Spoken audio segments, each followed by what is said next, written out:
ଆମେ ବନଉଛୁ ସୁଆଦିଆ ଓଡ଼ିଆ ଷ୍ଟାଇଲ ମୁଗ ଡାଲି ଖିଚୁଡ଼ି। ଘରର ସିମ୍ପଲ୍ ଇନଗ୍ରେଡିଏଣ୍ଟସରେ କେମିତି ଟେଷ୍ଟି ଖିଚୁଡ଼ି ବନେଇବା ସେଇଟା ଏହି ଭିଡ଼ିଓରେ ଦେଖେଇଛୁ। ଭିଡ଼ିଓ ଭଲ ଲାଗିଲେ ଲାଇକ୍ ସେୟାର ଆଉ ସବସ୍କ୍ରାଇବ୍ କରିଦେବେ।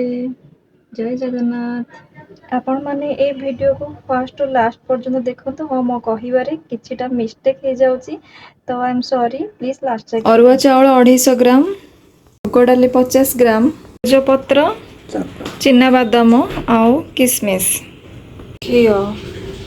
ଜୟ Jagannath, welcome back to my channel ବୋଉ ଆଉ ମୋର ରୋଷେଇ ଆଉ କିଛି କଥା। ସୋ ଆପଣମାନେ ତ ଆମ ସାଧା ଖେଚୁଡ଼ିକୁ ବହୁତ ସାରା ଭଲ ପାଇବା ଦେଇଛନ୍ତି। ଏବେ ବୋଉ ଆମେ କ'ଣ କରିବା, ମୁଗ ଡାଲିରେ ଖିଚୁଡ଼ି ତିଆରି କରିବା ଆଜି। ଆପଣମାନେ ଦେଖନ୍ତୁ ମୁଗ ଡାଲିରେ ବୋଉ ଆଜି ଖିଚୁଡ଼ି ତିଆରି କରିବ। ଏବେ ଫାଷ୍ଟ ଆମର ଘିଅ ବୋଉ ପକାଉଛି। ଏବେ ଘିଅ ପକାଇବ ବୋଉ। ଆପଣମାନେ ଏଇ ମୁଗ ଡାଲି ଖିଚୁଡ଼ିରେ ପାଇଥିବେ, କିନ୍ତୁ ଆଜି ଆମ ଖିଚୁଡ଼ି ମୁଗ ଡାଲି ଖିଚୁଡ଼ିର ପ୍ରୋସେସଟା ଆପଣମାନେ ଦେଖନ୍ତୁ ଆଉ ଆପଣମାନେ ବି ଘରେ କରିକି ଖାଆନ୍ତୁ। ଏବେ ଆମେ ତେଜପତ୍ର, କିସମିସ୍ ଆଉ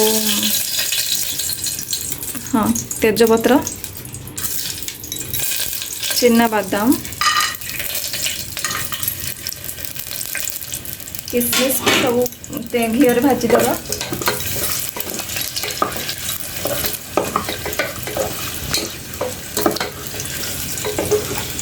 ଚାଉଳ ପକେଇବା।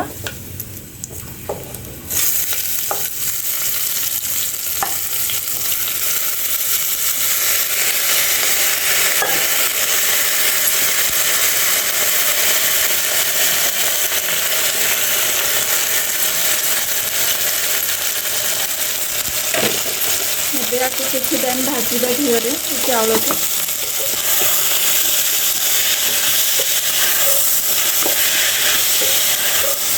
ଏମିତି ଘିଅରେ ଭାଜିବା ଦ୍ୱାରା ସେ ଗୋଟା ଭାଜି ହେଇସାରିଲାଣି। ଏବେ ଆମେ ପାଣି ଦେବା।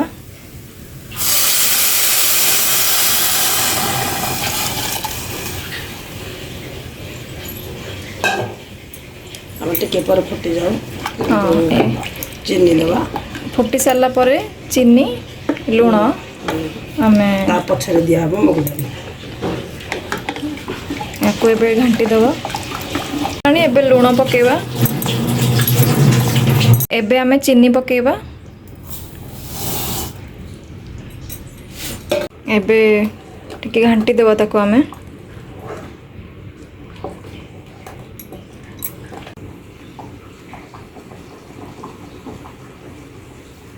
ଏମିତି ଉପାୟରେ ଆପଣମାନେ କରନ୍ତୁ।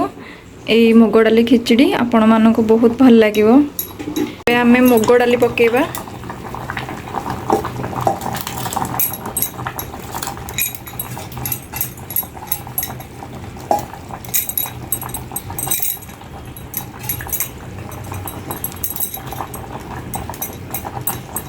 ମୁଗ ଡାଲି ଚାଉଳ ମିଶିଗଲାଣି। ଏବେ ଆମେ ତାକୁ କଭର ଦେଇଦେବା। କଭର ଦେଇଦେବା ନା, କଭର ଦେଇଦେବା ଆମେ। ହେଇଯିବ।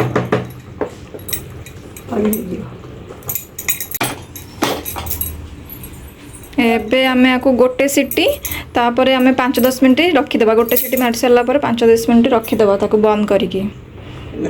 ହଁ, ହାଇରେ ଲଗେଇକି ଗୋଟେ। ଏବେ ଆମେ ଦେଖିବା ଆମର ହେଇଯାଇଛି।